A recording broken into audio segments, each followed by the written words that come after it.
चलिए स्वागत करता हूँ आपका अपना यूट्यूब चैनल मैथ अड्डा सारण में। चलिए फिर मैं हाजिर हो गया एक नया सेशन लेके। आज हम क्या करने वाले हैं, इसके झांसर का 4100 प्लस सिलेक्टेड क्वेश्चन का आज प्रैक्टिस सेट 8 करने वाले हैं। अगर आपने अभी तक हमारा प्रैक्टिस सेट 7 तक नहीं देखा है तो इसका प्लेलिस्ट इसके जा 4100 प्लस मैथ के नाम से बना हुआ है, आप वहां से जाके देख सकते हैं। और अभी तक आप हमारा टेलीग्राम चैनल से नहीं जुड़े हैं तो टेलीग्राम चैनल का जो लिंक होगा वो आपको डिस्क्रिप्शन में मिल जाएगा, आप वहां से जाके जुड़ जाइए। तो चलिए बिना टाइम वेस्ट के क्लास को शुरू करते हैं। आज का पहला क्वेश्चन, हमने 102 क्वेश्चन कर लिया अभी तक, ये 103वां क्वेश्चन है, यानी 103 क्वेश्चन आज हम करने वाले हैं। क्वेश्चन का है 9 5, इसको लिख लेते हैं 9 5 8 9 9 7 8 9 8 की माध्यिका ज्ञात कीजिए, उसके बाद बहुलक, उसके बाद माध्य। यानी कि इस तरह के प्रश्न ये रेलवे में ग्रुप डी में की बात की जाए तो इस तरह के प्रश्न ग्रुप डी में पूछे गए हैं, एनटीपीसी में भी पूछे गए हैं। ठीक है, तो इस तरह के प्रश्न पूछे जाते हैं, बहुत इजी होते हैं। हमने आपको कई बार, अगर आप मेरा वीडियो कंटिन्यू देखते होंगे तो सबसे पहले मैं बताता हूं कि अगर माध्यिका निकालना होता है, किसी भी संख्या दिया रहा है 1 2 3 4 5 6 7 8 9, पहले संख्या गिन लीजिए। ठीक है, संख्या n बराबर कितना है, 9 है। और माध्यिका निकालने के लिए सबसे पहले आरोही क्रम में सजाना होता है। माध्यिका जब भी आपसे पूछे ना तो संख्या को आरोही क्रम में सजाइए। आरोही क्रम क्या होता है आप जानते होंगे कि बढ़ते हुए क्रम में सजाना है। आरोही क्रम यानी कि बढ़ते हुए क्रम में सजाना है, बढ़ते हुए क्रम में सजाना, यही आरोही क्रम होता है। क्या होता है, बढ़ते हुए क्रम में सजाना, यही आरोही क्रम होता है। अब देखिए इसमें सबसे छोटा कौन है, तो 5 है, तो पहले 5 को सजाएंगे। उसके बाद कौन है, 7, उसके बाद 7 को सजाएंगे। उसके बाद 8 कितना है, 1 2 3 3 8 है, तो 1 2 3 8 लिखेंगे। 9 कितना है, 1 2 3 4 9 4 गो है, तो ये सजा दिए। अब क्या होता है, अगर वो संख्या विषम हो तो 4 इधर से चल जाइए, ये 9 है ना, टोटल संख्या 9 है, तो 4 इधर से चल जाइए, 4 उधर से चल जाइए। जो बीच में संख्या होगी वही आपका माध्यिका होगी। माध्यिका हमारा यहाँ से क्या आ गया, माध्यिका हमारा आ गया 8, हमारा माध्यिका आ गया। अगर यही सम संख्या रहता है यानी कि 10 नंबर रहता है तो हम क्या करते हैं, n/2 प्लस एकवां पद हो जाता है, n/2 एकवां पद बटे 2 कर देते हैं, हमारा क्या आ जाता है, अगर n बराबर 10 होता तब। ठीक है, लेकिन यहाँ n क्या है, विषम संख्या है, 9 है, तो सीधे हमारा क्या हो जाएगा, माध्यिका 8 हो जाएगा। अब हमसे पूछ रहा है कि बहुलक क्या होगा। ठीक है, तो बहुलक क्या होता है, जो संख्या सबसे ज्यादा बार वो आया होगा, यानी सबसे ज्यादा बार इसमें संख्या कौन है, जो ज्यादा बार होगा वही बहुलक होगा। हमने गिना था कि 9 कितना बार है, 4 बार है, तो बहुलक इसका क्या हो जाएगा, 9 हो जाएगा। उसके बाद कह रहा है कि माध्य ज्ञात कीजिए। अब माध्य क्या होता है, माध्य होता है सभी संख्याओं का योग, सभी संख्याओं का योग, सभी संख्याओं का योग बट्टा सभी संख्या, यानी कि सभी संख्या, यही होता है।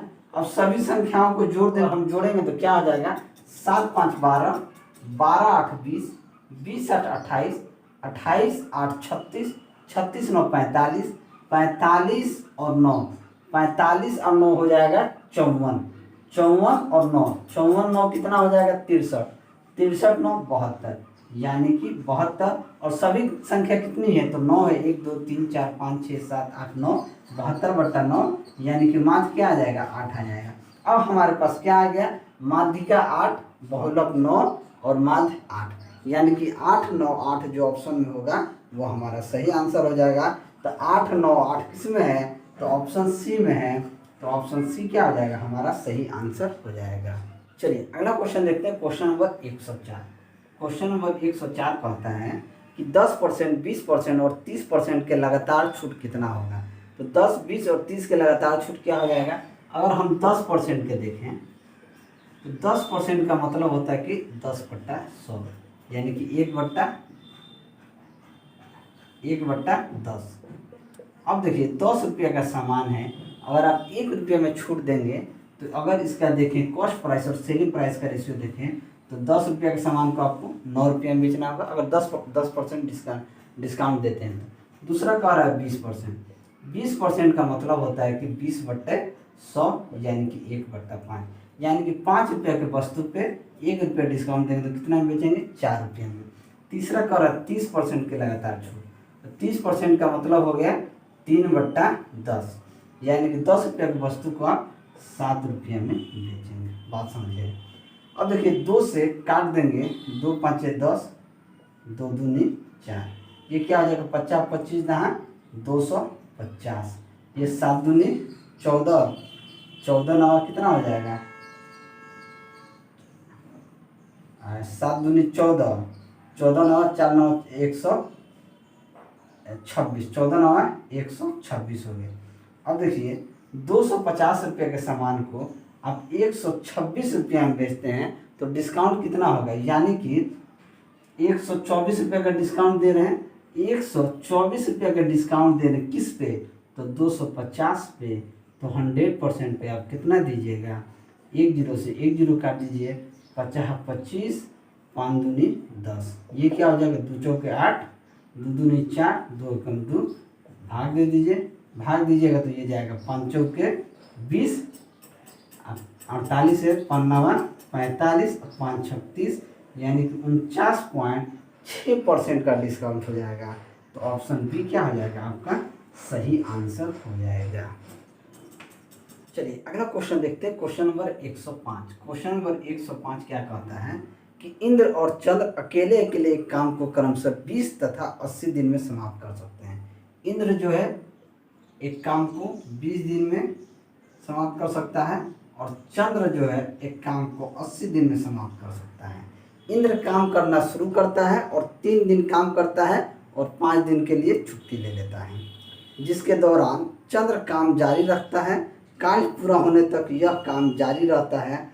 कार्य पूरा करने में कुल कितने दिन लगेंगे? सबसे पहले इन दोनों का अगर एलसीएम लेंगे तो क्या हो जाएगा? 80। अगर हम इंद्र का एफिशिएंसी देखें यानी कि क्षमता देखें तो 20 के एफिशिएंसी से 80/20 यानी कि 4 के एफिशिएंसी से ये काम करेगा और चंद्र जो है 80/80 यानी कि 1 के एफिशिएंसी से काम करेगा।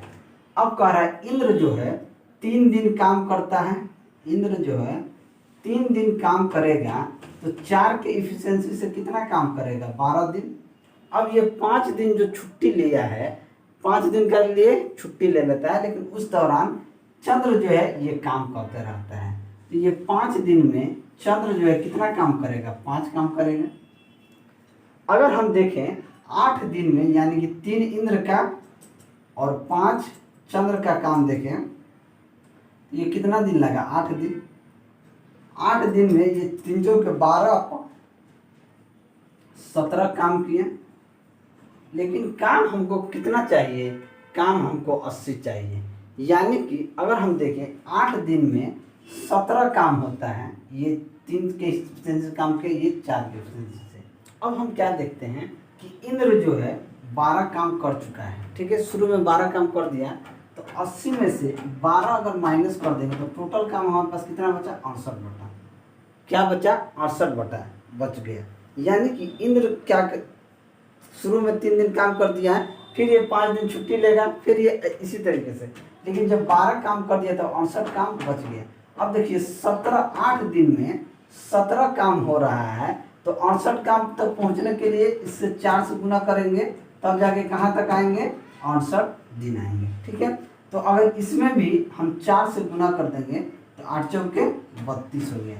यानी कि अगर हम देखें 12 काम तो ऑलरेडी हो गया है, यानी कि टोटल कितना दिन लगेगा हमें? यानी कि 32 दिन टोटल हमारा लगेगा। लेकिन जब हम देखेंगे कि 12 काम इंद्र कितना दिन में किया है, तो 4 के एफिशिएंसी से 3 दिन में किया है, तो 32 + 3 कितना हो जाएगा? 35 दिन हमारा टोटल लगेगा और यही हमारा आंसर हो जाएगा। ऑप्शन बी हमारा सही आंसर हो जाएगा। अगला क्वेश्चन देखते हैं, क्वेश्चन नंबर 106। क्वेश्चन नंबर 106 क्या कहता है कि दिया गया पाई चार्ट दिसंबर 2017 तक के भारत के विभिन्न बैंकों द्वारा संशोधित गैर निष्पादन संपत्ति यानी कि एनपीए के बारे में जानकारी देता है। सबसे पहले 106 यहाँ लिखते हैं और इसका डायग्राम हम यहाँ बना लेते हैं। डायग्राम जब बनाएंगे, ठीक है, 5% एफ, 20% ई, 5% डी, 15% सी, 25% बी, 25% बी और 30% ए। अब हमसे कह रहा है यदि सभी बैंकों के अंतर्गत कुल एनपीए यानी कि टोटल एनपीए जो है वो कितना है, 300 लाख करोड़ है। 300 लाख करोड़ है तो दिसंबर 2017 तक बैंक डी के अंतर्गत यानी बैंक डी के अंतर्गत कितना करोड़ है। देखिए 300 लाख करोड़ को 5% यानी कि 5/100 के हिसाब से देखेंगे तो 2 से 2 जीरो कट जाएगा यानी कि 15 लाख करोड़ हो जाएगा। तो 15 लाख करोड़ यानी कि ऑप्शन बी हमारा सही आंसर हो जाएगा। इस तरह का प्रश्न ग्रुप डी में पूछे गए हैं और ये क्वेश्चन भी आई थिंक ग्रुप डी का पूछा हुआ क्वेश्चन है। ये क्वेश्चन जो है ग्रुप डी 2018 में पूछा गया क्वेश्चन है। बस इसको देखना है, 300 देखना है और डी का परसेंटेज देखना, बस 5 या 15 ऑप्शन बी पे क्लिक कर देना, यानी इसमें कुछ नहीं, बहुत इजी है। अगला क्वेश्चन देखते हैं, क्वेश्चन नंबर 107। क्वेश्चन नंबर 107 क्या कहता है, यदि x बराबर साइन ए इंटू कॉस बी हो, y बराबर साइन ए इंटू साइन बी हो और z बराबर कॉस ए हो। z बराबर क्या हो, कॉस ए हो, तो x² plus y square plus z square का मान क्या, बस कुछ नहीं, x का वैल्यू क्या दिया है, साइन ए इंटू कॉस बी का होल स्क्वायर, वैल्यू पुट करके स्क्वायर कर दीजिए। y का मान क्या दिया है, साइन ए इंटू साइन बी का होल स्क्वायर और z का वैल्यू क्या दिया है, कॉस ए, तो कॉस ए का होल स्क्वायर, बस ये कर देना है। अब साइन ए का क्या हो जाएगा, ये साइन स्क्वायर ए इंटू कॉस स्क्वायर बी, ये हो जाएगा साइन स्क्वायर ए इंटू साइन स्क्वायर बी और ये हो जाएगा कॉस स्क्वायर ए। अब देखिए इसमें से क्या कॉमन दिख रहा है आपको, साइन स्क्वायर ए कॉमन दिख रहा है, यहाँ से कॉमन ले लेंगे साइन स्क्वायर ए, तो क्या बच जाएगा, cos square b plus sine square b plus क्या हो जाएगा, कॉस स्क्वायर ए। अब देखिए हम जानते हैं कि sine square theta plus cos square theta का मान 1 होता है, तो cos square b sine square b का मान क्या हो जाएगा, 1 इंटू साइन स्क्वायर हो जाएगा, ये क्या हो गया, साइन स्क्वायर ए प्लस कॉस स्क्वायर ए, फिर आ गया साइन स्क्वायर ए प्लस कॉस स्क्वायर ए, यानी इसका वैल्यू क्या हो जाएगा, 1 हो जाएगा, तो एक हमारा क्या हो जाएगा, सही आंसर, तो ऑप्शन बी सही होगा। वीडियो अगर अच्छा लगे तो लाइक जरूर करें। अगला क्वेश्चन देखते हैं, क्वेश्चन नंबर 108। क्वेश्चन नंबर 108 क्या कहता है कि वह धनराशि कितनी होगी जो 5% वार्षिक ब्याज की दर से दूसरे वर्ष में 410 रुपया हो जाएगी। तो चक्रवृद्धि ब्याज प्राप्त करना है, चक्रवृद्धि ब्याज। अब देखिए रेट क्या दिया हुआ है हमारे पास, 5% रेट दिया हुआ है, यानी कि 5/100 यानी कि 1/20। अब देखिए CI क्या होता है, CI होता है अमाउंट माइनस प्रिंसिपल, यानी कि अमाउंट और प्रिंसिपल का जो अंतर होता है वही CI होता है। ये कितना दिया हुआ है हमारे पास, 410 दिया हुआ है। रेट हमारे पास 5% दिया हुआ, अगर नीचे वाले को प्रिंसिपल मान लें और उसमें 1 जोड़ देंगे तो क्या हो जाएगा, अमाउंट हो जाएगा। तो यहाँ से प्रिंसिपल और अमाउंट का रेशियो देखें तो क्या हो जाएगा, 20 से 21, 2 साल की बात की गई है तो 20 से 21। अब देखिए गुना कर देंगे तो ये क्या हो जाएगा, 400, ये हो जाएगा 441, यही होगा। लेकिन इन दोनों का अंतर कितना दिया है, 410 दिया है। अगर हम इसमें दोनों तरफ 10 से गुना कर दें तो ये क्या हो जाएगा, 4000 हो जाएगा, ये क्या हो जाएगा, 4410 हो जाएगा, क्या हो जाएगा, 4410। अब देखिए इन दोनों का अंतर कितना दिया है, 410 आ गया, यानी कि प्रिंसिपल हमारा कितना हो जाएगा, प्रिंसिपल हमारा 4000 हो जाएगा। बात को समझिए, यही होता है प्रिंसिपल और अमाउंट का जो अंतर होता है वही CI होता है। वो हमारे पास कितना दिया है, 410, यानी कि ये 400 ये 441 है, दोनों तरफ अगर 10 से गुना कर देंगे, प्रिंसिपल हमारा 400 आ गया और अमाउंट कितना आ गया, 4410, और इन दोनों का अंतर देखिए कितना आ गया, 410। 10 आ गया। यानी कि प्रिंसिपल हमारा कितना है, तो 400 प्रिंसिपल है। तो अब 4000 प्रिंसिपल है, तो ऑप्शन कौन सा सही हो जाएगा, तो ऑप्शन ए हमारा सही आंसर हो जाएगा। क्वेश्चन देखते हैं, क्वेश्चन नंबर 109। क्वेश्चन नंबर 109 क्या कहता है कि ट्रेन में खड़े एक व्यक्ति ने 1 मिनट में 21 टेलीफोन पोस्ट की गिनती करता है। अगर इनके बीच की दूरी 50 मीटर है तो ट्रेन किस गति से दौड़ रही है। यानी कि हम जानते हैं कि डिस्टेंस बराबर क्या होता है, स्पीड इंटू टाइम। और हमसे इस क्वेश्चन में स्पीड पूछा है तो स्पीड बराबर क्या हो जाएगा, डिस्टेंस अपॉन टाइम, यही होगा। स्पीड क्या हो जाएगा, दूरी बट्टा समय। अब देखिए दूरी क्या कह रहा है, हमसे कह रहा है क्वेश्चन में कि 21 टेलीफोन की गिनती करता है, पोस्ट की गिनती करता है, जिसके बीच की दूरी कितना है, 50 मीटर। तो यानी दूरी क्या हो जाएगा, 21 इंटू 50 हो जाएगा। अब कह रहा है आंसर हमारे किलोमीटर में दे रहा है, तो मीटर को किलोमीटर बदलने के लिए 1000 से हम भाग दे देंगे बट्टा।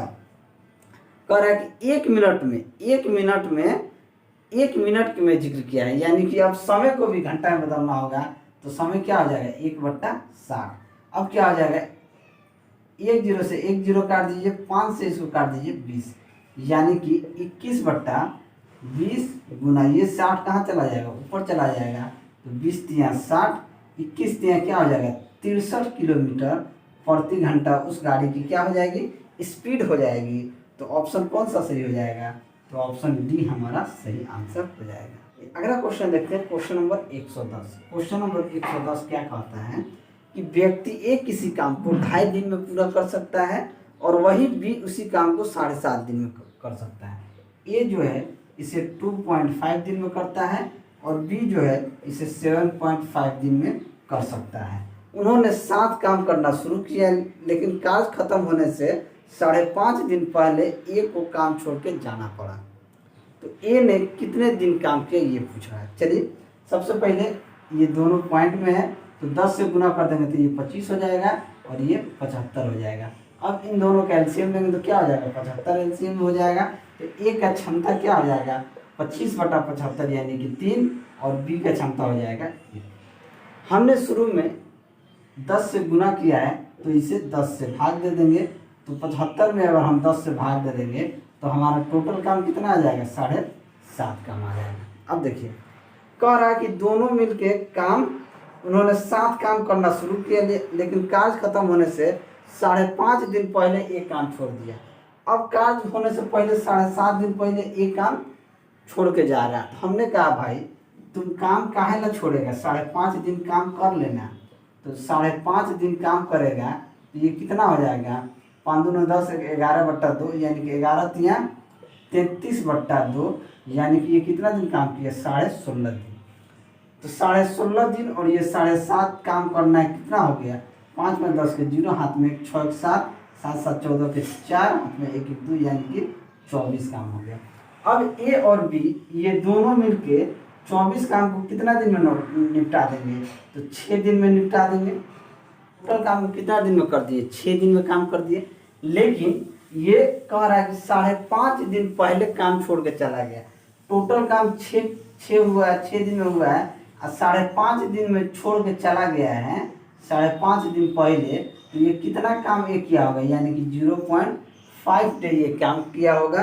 तो ऑप्शन कौन सा सही हो जाएगा, तो ऑप्शन सी हमारा सही आंसर हो जाएगा। अगला क्वेश्चन देखते हैं, क्वेश्चन नंबर 111 क्वेश्चन कह रहे हैं कि साइन थीटा बराबर कॉस अल्फा हो तो निम्न में से कौन सा इक्वेशन सही हो। सबसे पहले बात समझिए कि साइन थीटा और कॉस थीटा कब बराबर होते हैं, जानते हैं कब बराबर होते हैं, जब थीटा क्या हो, 45 डिग्री हो।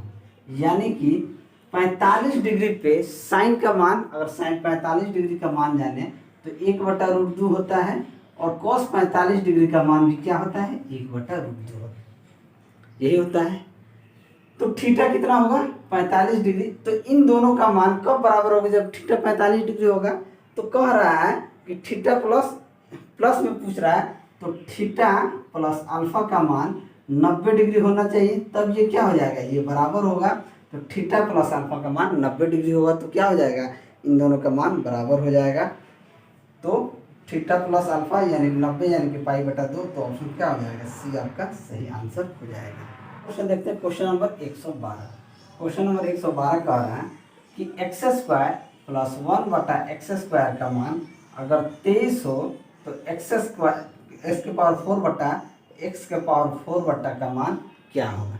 देखिए हमने बहुत बार कहा है, अगर आप हमारा वीडियो देखते होंगे तो x प्लस 1 बटा एक्स का मान अगर a होता है तो एक्स स्क्वायर प्लस 1 बटा एक्स स्क्वायर का मान क्या होता है, ए स्क्वायर माइनस 2। यहाँ से एक्स स्क्वायर प्लस 1 बटा एक्स के पावर 4 प्लस 1 बटा एक्स पावर 4 का मान क्या हो जाएगा, ए स्क्वायर माइनस 2 का होल स्क्वायर माइनस 2। अब देखिए यहाँ क्या दिया है, एक्स स्क्वायर का मान 1 बटा एक्स स्क्वायर का मान 23 दिया है, तो एक्स के पावर 4 प्लस 1 बटा एक्स के पावर 4 का मान क्या हो जाएगा, 23 का स्क्वायर माइनस 2। 23 का स्क्वायर होता है 529 माइनस 2 यानी कि 527 आपका क्या हो जाएगा, सही आंसर हो जाएगा। तो ऑप्शन बी आपका सही आंसर होगा। चलिए अगला क्वेश्चन देखते हैं, क्वेश्चन नंबर 113। क्वेश्चन नंबर 113 कहता है कि कोई धन 2 वर्ष में 10% चक्रवृद्धि ब्याज की दर से 1331 हो जाता है, तो मूलधन बताइए। टाइम कितना दिया हुआ है जी, 2 बरस, रेट कितना दिया हुआ है 10%, अमाउंट कितना हो जा रहा है 1331। हम कुछ नहीं जानते हैं, 10% को पकड़ते हैं, क्या करेंगे 10 बट्टा 100 यानी कि 1 बट्टा 10। यहाँ से हम क्या करेंगे, प्रिंसिपल और अमाउंट का रेशियो निकालेंगे। प्रिंसिपल और अमाउंट, यहाँ प्रिंसिपल नीचे वाला होता है 10, अमाउंट एक जोड़ देते हैं तो 11। 2 साल की बात की गई तो 2 साल तक चलिए क्या हो जाएगा, 10 दहाँ 100, 11 11 121। अब देखिए अमाउंट हमारा कितना दिया है 1300, 121 का वैल्यू कितना दिया है 1331, ये कितना गुना है तो 11 गुना है, तो बस इसका भी 11 गुना कर देंगे तो हमारा प्रिंसिपल कितना आ जाएगा, 1100 रुपया हमारा प्रिंसिपल आ गया, जो हमारा आंसर हो जाएगा। तो ऑप्शन कौन सही होगा, ऑप्शन डी आपका सही आंसर हो जाएगा। अगला क्वेश्चन देखते हैं, क्वेश्चन नंबर 114। क्वेश्चन नंबर 114 क्या कहता है कि एक वृत्त चतुर्भुज पी क्यू आर एस की सभी भुजाओं को स्पर्श करता हुआ, जिसकी भुजाओं की लंबाई पी क्यू 2, क्यू आर 3 और आर एस 4 सेंटीमीटर हो, तो पी एस की लंबाई क्या है। एक चतुर्भुज है, ठीक है, ये मान लीजिए पी है, क्यू है, आर है, एस है। इसको स्पर्श करते हुए एक वृत्त खींचा जाए, थोड़ा सा मान लीजिएगा, थोड़ा सा सही से नहीं बना लेकिन समझने लायक है, ठीक है, तो समझिएगा, ठीक है। मान लीजिए ऐसे, चलिए थोड़ा सा कोशिश और कर लेते हैं, क्योंकि कोशिश करने वालों की कभी हार नहीं होती। मान लीजिए इस तरीके से टच करते हुए जाएगा, ठीक है, ये वृत्त है। जब ये केस होता है ना, तो देखिए क्या होता है, इस तरह का केस हो, जब एक वृत्त जो है चतुर्भुज पी क्यू आर एस को स्पर्श करता हुआ दिखे, तो इसके आमने सामने की भुजा का योग क्या होता है, आमने सामने की भुजा का योग बराबर होता है। ये चीज़ दिमाग में ला, कंसेप्ट यही है कि अगर एक वृत्त एक चतुर्भुज को एक वृत्त टच कर दे तो उसके आमने सामने की भुजा क्या होती है, बराबर होती है। अगर मान लीजिए यहाँ पे जो वैल्यू दिया है उसको देख लीजिए, पी क्यू का वैल्यू कितना दिया है 2 सेंटीमीटर, क्यू आर का वैल्यू 3 सेंटीमीटर और आर एस का मान कितना दिया 4 सेंटीमीटर। इसकी लंबाई क्या थी, देखिए ये क्या होगा, P S plus Q R, P S plus Q R बराबर होगा R S plus P Q के, R S plus P Q के। अब देखिए पी एस का वैल्यू नहीं पता हमको, इसका वैल्यू नहीं पता है, क्यू आर का वैल्यू पता है, क्यू आर का वैल्यू कितना है, क्यू आर का कितना दिया है 3 दिया है, आर एस का कितना दिया है 4 दिया है और पी क्यू का कितना दिया है 2 दिया। अब देखिए पी एस का मान निकल जाएगा, 4 तो 6, 3 में से 6 में से 3 गया 3, यानी पी एस का मान आ जाएगा 6 माइनस 3 यानी कि 3 सेंटीमीटर। तो पी एस का मान क्या आ गया 3 सेंटीमीटर। तो ऑप्शन सी क्या हो जाएगा, हमारा सही आंसर हो जाएगा।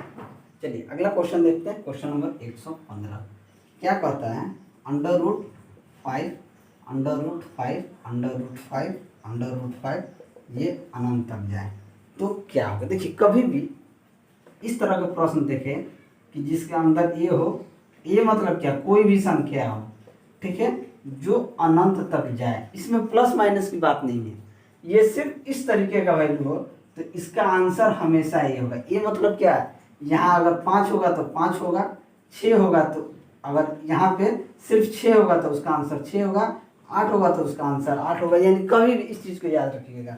अंडर रूट ए ये इन्फानाइट तक जाएगा तो इसके आंसर जो होगा वो सेम वैल्यू होगा। तो इसका आंसर क्या हो जाएगा, इसका आंसर 5 हो जाएगा। तो ऑप्शन कौन सा सही होगा, तो ऑप्शन ए आपका सही आंसर हो जाएगा। चलिए अगला क्वेश्चन देखते हैं, क्वेश्चन नंबर 116। क्या कहता है कि 450 सेबों में 30% सड़े हुए हैं तो सही हालात क्या होंगे। मान लीजिए 100 में 30% सड़ गए तो बचे कितने, 70%। तो 450 का 70% आप निकाल दीजिए, 1 0 से 1 0 काटिए, 1 0 से 1 0 काटिए, 7 5 35 के 5, हाथ में 3, 7 चौक 28 3 31, यानी कि 315 जो होंगे वो सही हालात में होंगे। तो ऑप्शन डी क्या हो जाएगा, हमारा सही आंसर हो जाएगा। चलिए अगला क्वेश्चन देखते हैं, क्वेश्चन नंबर 117। 117 क्वेश्चन क्या कहता है कि एक व्यापारी के पास 50 किलो चीनी है, वह चीनी का एक भाग 10% लाभ पर बेचता है तथा शेष को 5% हानि पर बेचता है। वह पूरी चीनी बेचने पर 7% का लाभ कमाता है, यानी कि ओवरऑल उसको 7% का फायदा होता है। उसमें कितनी चीनी 10% लाभ पर बेची तथा कितनी चीनी 5% हानि पर बेची। देखिए इस तरह के प्रश्न को हम एलिगेशन मेथड से करेंगे। देखिए पहले तो 10% लाभ पे बेचा है, 10% लाभ पे बेचा है, दूसरे को 5% हानि पे बेचा है। इससे ओवरऑल कितना परसेंट का फायदा होता है, तो 60% का फायदा होता है। बस लगा दीजिए एलिगेशन, 10 में से 7 गया 3, 7 में से -5 जाएगा, क्या हो जाएगा 7 5 12, यानी कि 3 चौके 12, यानी कि किस अनुपात में आ गया, 4:1 में। टोटल चीनी इसके पास कितना था, 50 किलो। ये दोनों अगर जोड़ देंगे तो 4 1 5 रेशियो का मान अगर 50 किलो है तो 1 रेशियो का मान क्या आ जाएगा, 10 किलो। तो 4 रेशियो का मान कितना हो जाएगा, 40 किलो, और 10 एकम 10, यानी 10 किलो। अब देखिए 10% प्रॉफिट पे, यानी 10% प्रॉफिट पे 40 किलो बेचा है और 5% लॉस पे 10 किलो बेचा है, यानी कि 40 किलो और 10 किलो सही आंसर हो जाएगा। तो ऑप्शन सी हमारा सही आंसर हो जाएगा। तो चलिए आज के लिए इतना ही। अगर मेरा वीडियो आपको अच्छा लगा है तो वीडियो को लाइक करें, दोस्तों में शेयर करें। अगर आप हमारे चैनल पर नए हैं तो चैनल को सब्सक्राइब करें। मैं ऐसे ही वीडियो लेके आपके सामने हाजिर होता रहूँगा। चलिए मिलते हैं अगले वीडियो में, तब तक के लिए जय हिंद।